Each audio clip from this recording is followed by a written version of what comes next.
Madden 23 team captains have been revealed for MUT. We're going to go through all 4 of the players, their pros, their weaknesses, and at the end of the video, I'm going to be talking about which team captain I'm going to be rolling with in the beginning of Madden 23. First up, we have LarryZack, the first ever fullback we've seen as an option for a team captain in Madden Ultimate Team history.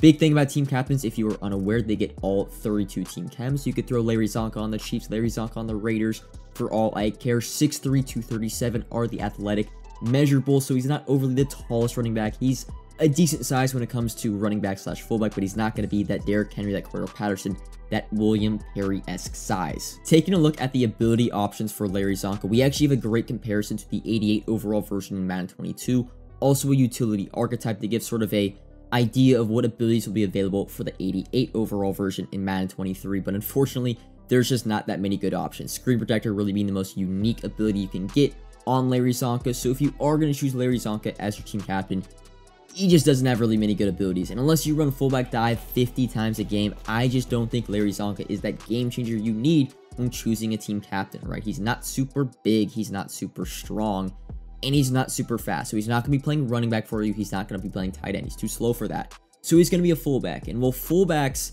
very early on in the game, I'm going to say this once, I'm going to say this again, he's a very replaceable card. What I mean by that is you can go buy an 80 overall fullback with 80 speed, and he's going to give you 95% of the production that LarryZack brings, but instead you're going to be able to choose another team captain. It becomes a very important decision team captains are very early on in the game. They're going to be some of your best players you're going to use for the first few weeks, and I think LarryZack would just be a waste of that team captain choice. The other option on the opposite side of the football is going to be KeyshawnJohnson, a wide receiver, a physical archetype, so not route runner, which he was last year. Fortunately, is going to be physical archetype in 6'4", 211 pounds. So that's like the main thing that stands out about KeyshawnJohnson is that height. Another comparison to Madden 22 when it comes to abilities, I got an 88 overall physical archetype receiver, and what sucks about KeyshawnJohnson is he has that height at 6'4", but he can't get the deep out elite ability, which a lot of people love to pair with that great height. So the best ability KeyshawnJohnson is going to get for me is going to be red zone threat. So he doesn't really get a great ability.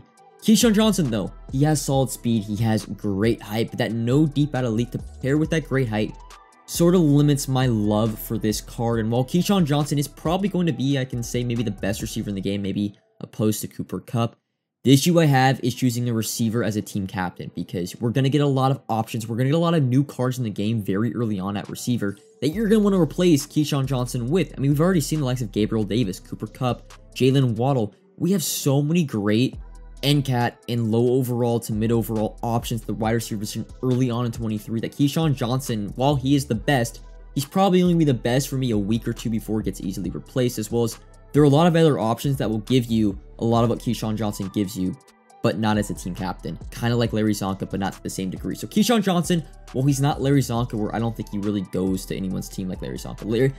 KeyshawnJohnson, a lot of people are going to choose him. He's probably the second best option in my opinion out of the team captains, but for me, unfortunately, he is not going to be the team captain that I choose.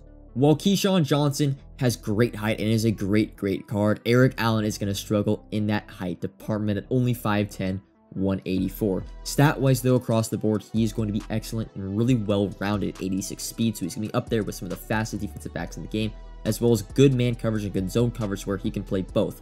Ability-wise, we're going to use Malcolm Butler, 88 overall, as an example for Madden 22. And I could say confidently, Eric Allen probably has the best abilities from any of the team captains. He's going to be able to get Acrobat as well as either one of the one step aheads. There are 2 versions of one step ahead. There's an inner and an outer version of one step ahead. So Eric Allen can get either of those. And if you play on current gen with man-to-man, again, going to be the meta, Eric Allen is going to be an amazing choice, and I'd probably put him as the best option for a team captain if you play on current gen. However, if you're like me and play on next gen, Eric Allen, I think, is going to struggle a ton, and really it comes down to the height. He has great speed, but he's a midget, and he's going to be guarding KeyshawnJohnson a lot.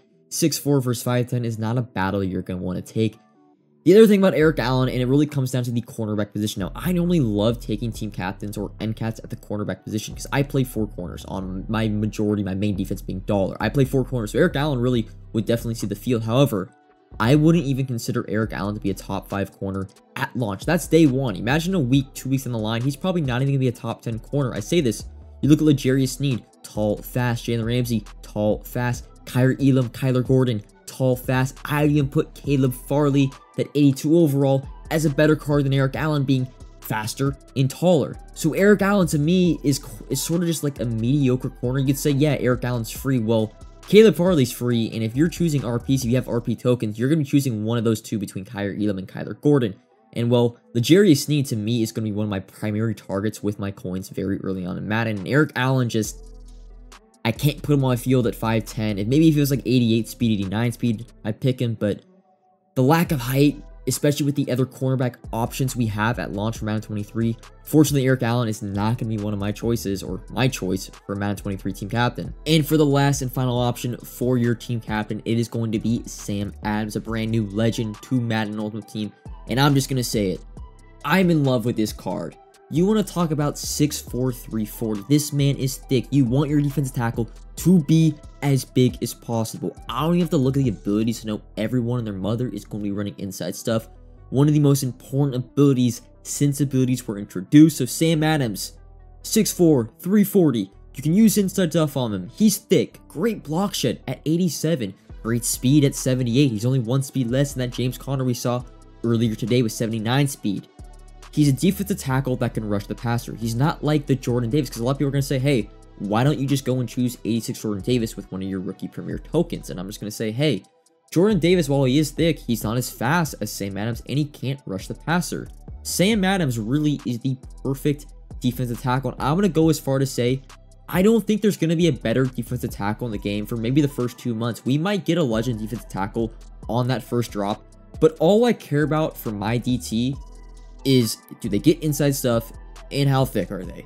And if they aren't 340 or better, Sam Adams is going to be the best defensive tackle in the game for the first few months. You go look at the pass options, right? You got LarryZack, mediocre fullback. KeyshawnJohnson, we get a wide receiver every single week, and Eric Allen is short, and we already have a plethora of good cornerbacks.